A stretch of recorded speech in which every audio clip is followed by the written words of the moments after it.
Mis padres me abandonaron a los 14 años en casa de mi abuela por ser un bicho raro debido a mis problemas de salud.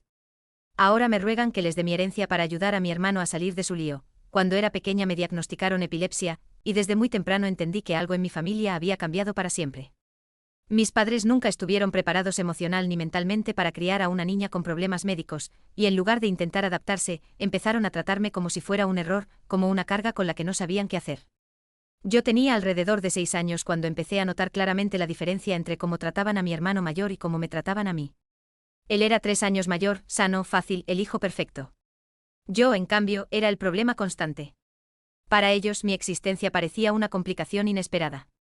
Como si hubieran asumido que porque mi hermano había nacido normal, yo también lo sería, y cuando eso no ocurrió, simplemente no supieron cómo manejarlo.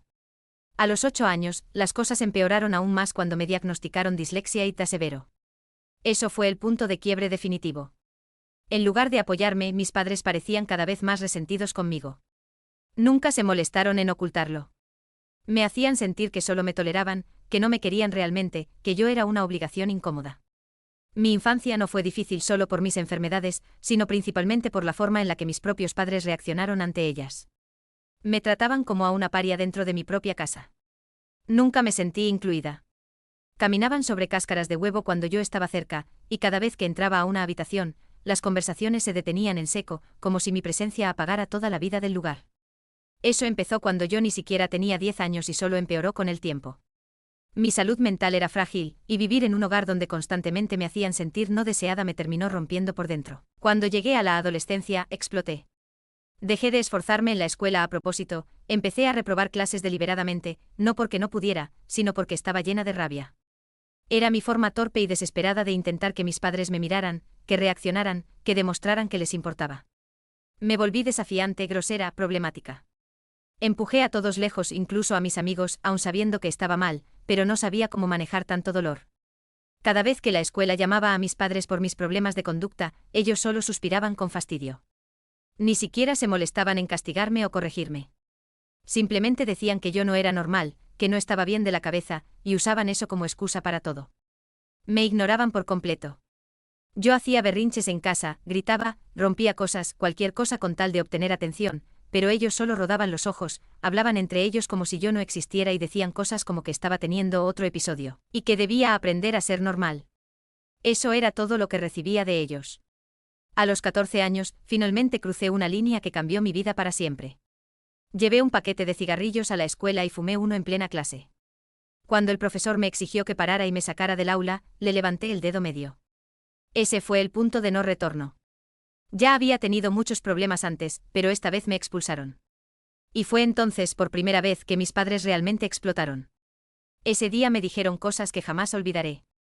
Me dijeron que se arrepentían de haberme tenido, que si hubieran sabido que terminaría siendo una niña psicótica, habrían abortado el embarazo sin pensarlo. Me llamaron una carga, dijeron que estaban mejor cuando solo tenían un hijo, y que yo había arruinado sus vidas. Me dijeron que ya no era parte de la familia. Me castigaron encerrándome una semana entera en mi habitación, sin permitirme salir más que para ir al baño. Me llevaban la comida como si fuera una prisionera. No podía hablar con nadie. Me sentí destruida, sola, abandonada, castigada no por lo que había hecho sino por existir. Después de esa semana, sin aviso, me dijeron que empacara mis cosas y subiera al coche. Mi hermano y mi madre empacaron por mí mientras yo esperaba afuera. Cuando arrancamos, reconocí el camino. Íbamos a casa de mi abuela paterna. En ese momento pensé que tal vez solo me dejarían allí un tiempo para enderezarme, porque mi abuela era estricta, sí, pero siempre había sido la única persona que me trató con algo parecido al amor. Al llegar a casa de mi abuela, me di cuenta de inmediato de que aquello no era un castigo temporal. No me estaban dejando allí para que reflexionara unos días. Me estaban abandonando. Mis padres habían tomado esa semana para convencer a mi abuela de que se hiciera cargo de mí porque ellos ya no querían hacerlo. Cuando estacionaron el coche, bajaron todas mis cosas, las dejaron en la puerta y me dijeron que las entrara yo sola. Me informaron con total frialdad que esa sería mi nueva casa y que no querían ningún tipo de contacto conmigo nunca más, especialmente después de lo que había hecho. Según ellos, yo había pasado años intentando arruinar su reputación y ahora había cruzado una línea imposible de borrar. En la puerta, desesperada, les rogué que no hicieran esto. A pesar de todo, yo seguía queriendo a mis padres. Tenía 14 años y solo buscaba pertenecer a mi propia familia. Me aterraba la idea de que me estuvieran dejando allí para siempre. También me preocupaba mi abuela. Ella ya estaba en sus 60, viuda, con pocos recursos, y había tardado una semana entera en aceptar recibirme. Yo sabía que me quería, pero no sabía si realmente quería criarme. Tenía miedo de pasar de ser una carga para mis padres a ser una carga para ella. No quería decepcionarla. Siempre que iba a visitarla y se enteraba de mis problemas en casa o en la escuela, se mostraba decepcionada, pero también me animaba, me decía que yo era fuerte, que mis padres algún día cambiarían. Justamente por eso no quería vivir con ella, porque temía que terminara odiándome igual que ellos. Seguí suplicando, pero mis padres ya habían decidido. Frente a mí le dijeron a mi abuela que estaban hartos de mí, que no querían saber nada más, que no querían un fenómeno viviendo con ellos y que preferían centrarse en su hijo normal. Esa palabra me destruyó. Era exactamente la misma que usaban los bullies en la escuela. Pero escucharla de boca de mis propios padres me hizo entender algo doloroso: ellos eran mis peores abusadores. En ese momento dejé de rogar. Acepté que nunca me habían amado y que hiciera lo que hiciera, jamás habría sido suficiente para ellos. Decidí que iba a cambiar, no por ellos, sino por mí y por mi abuela. Cuando se fueron, mi abuela y yo hablamos largo y tendido. Me dijo con total honestidad que no había estado preparada para recibirme, que tenía dudas porque le habían contado que yo era una niña problemática y que a su edad no sabía si podría manejarlo. Me confesó que dudó toda la semana porque temía no poder ayudarme como necesitaba. Pero cuando mi padre le contó que me había tenido encerrada una semana entera en mi habitación, decidió que él no era apto para criarme. Me pidió perdón por no haber intervenido antes. Me explicó que había tenido miedo, que no tenía mucho, que estaba sola, pero que ahora entendía que yo no era mala, solo estaba sufriendo. Me ofreció un nuevo comienzo. Me dijo que, a diferencia de mis padres, ella quería hacerlo bien. Acepté. Le pedí perdón por mis errores y le agradecí por darme una oportunidad. Desde ese día, mi vida cambió. Mi abuela me consiguió tutores, me inscribió en una escuela privada, habló con todos para que entendieran mis necesidades sin usarlo como excusa. Me dio apoyo real. Gracias a ella, mejoré, me gradué, fui a la universidad y pude construir una vida normal. Mis padres siguieron visitando ocasionalmente a mi abuela, pero nunca a mí. Yo me escondía, y a ellos no les importaba. Y así fue como, gracias a una sola persona que decidió no rendirse conmigo, dejé de ser la niña rota que ellos abandonaron y me convertí en quien soy hoy. Cada vez que mis padres visitaban a mi abuela, yo me iba de la casa y solo regresaba cuando sabía con certeza que ya se habían marchado. A ellos nunca pareció importarles y con el tiempo a mí tampoco. Así fue durante varios años, hasta que un día mi abuela tuvo una discusión enorme con ellos. Les dijo sin rodeos que eran unos padres horribles por no intentar siquiera hablar conmigo, especialmente ahora que yo estaba mejorando y que tenían motivos más que suficientes para acercarse y pedirme perdón por todo lo que habían hecho. Ellos se negaron rotundamente a reconocer que habían cometido algún error al criarme. En su versión de la historia, siempre habían sido padres perfectos y yo simplemente era una niña problemática. Volvieron a llamarme una manzana podrida y un fenómeno, y ahí mi abuela explotó. Les gritó que no volvieran nunca más a su casa y por pura soberbia, cumplieron su palabra. Su ego no les permitía aceptar que habían fallado como padres y que, en gran parte, por eso yo había terminado actuando como lo hice a los 14 años.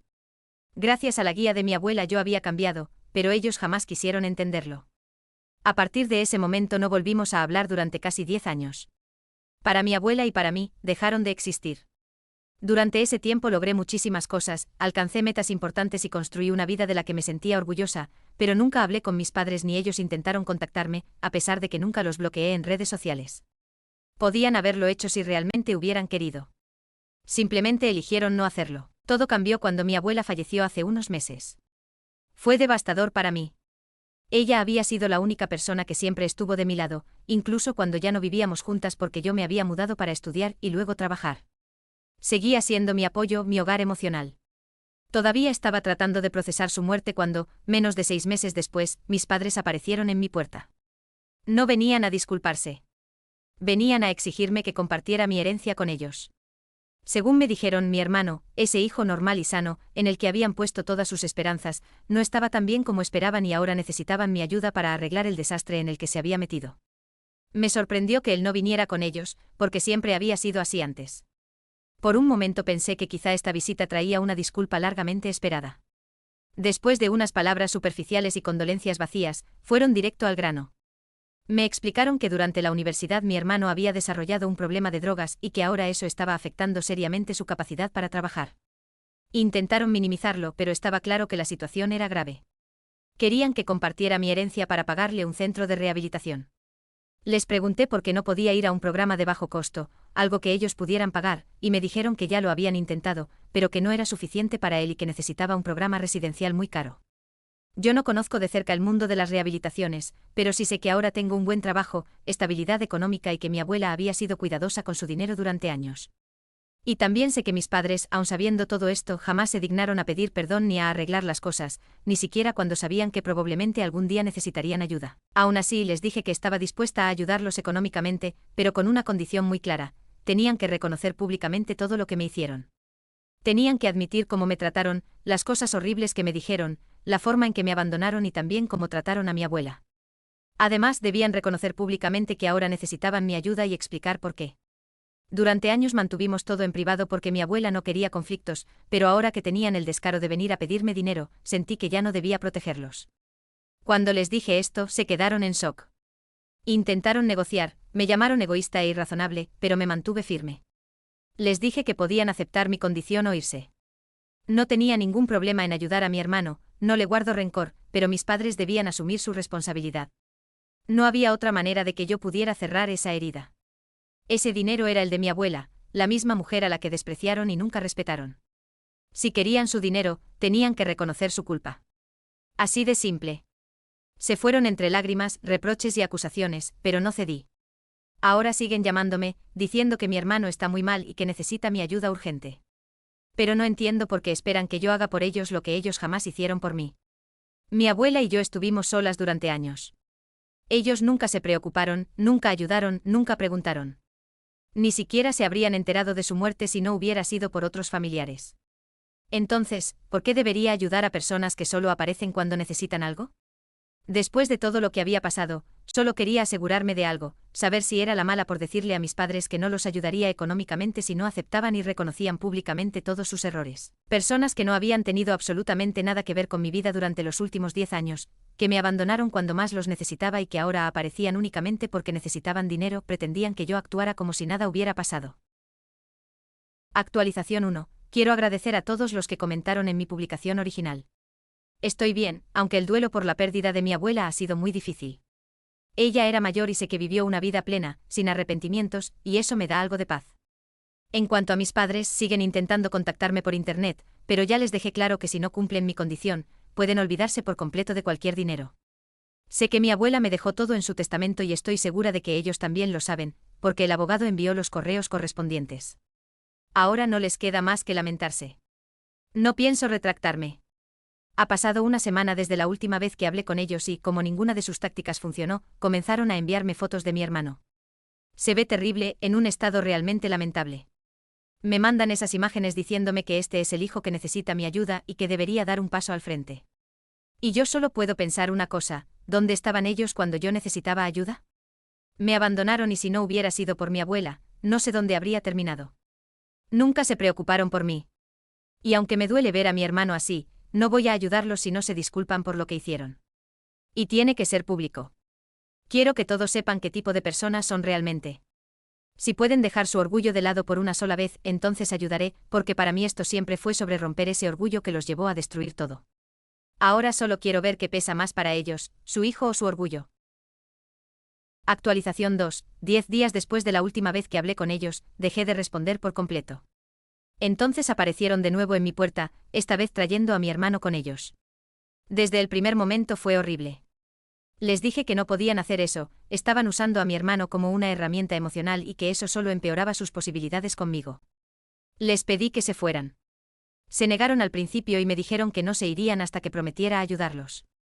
Les dije que no haría ninguna promesa y que si seguían insistiendo llamaría a la policía, lo cual no sería nada conveniente considerando el estado de mi hermano. Eso los asustó y finalmente se fueron, pero mi padre se dio la vuelta y me gritó que mi abuela y yo éramos las personas más egoístas del planeta. Dicho por alguien que me dejó abandonada en casa de una anciana, porque no quiso lidiar con una niña con necesidades especiales. Si mi abuela y yo somos egoístas, entonces las palabras para describirlos a ellos todavía no existen. Actualización 3. Pasaron casi 2 meses desde la última actualización y muchas cosas cambiaron. Mis padres están completamente bloqueados y ya no tienen forma de contactarme. Me mudé a un mejor apartamento en otro vecindario y nadie les dio mi nueva dirección. Dejé muy claro a todos mis familiares que no compartieran mi información, especialmente con mis padres, porque la última vez alguien decidió que merecían saber dónde vivía y así fue como llegaron a mí. Esta vez me aseguré de que no volviera a pasar. Después de que mi padre me llamara egoísta, tomé la decisión definitiva de bloquearlos. No quería más drama. Me demostraron que su orgullo siempre estaría por encima de todo, incluso por encima del hijo que decían amar. Puedo aceptar que nunca me quisieron por mi epilepsia, mi dislexia, mi TEA y todo lo que eso implicaba, pero nunca entenderé cómo no fueron capaces de hacer una sola concesión por el hijo al que supuestamente adoraban. Solo tenían que admitir que se equivocaron. Nada más. La mayoría de la familia ya sabía que las cosas estaban mal entre nosotros, así que no era ningún secreto nuevo. Aún así prefirieron no disculparse porque en su mente nunca hicieron nada mal. Perfecto. Pueden quedarse con esa mentira. Yo me quedaré con mi herencia. Y así finalmente cierro este capítulo de mi vida.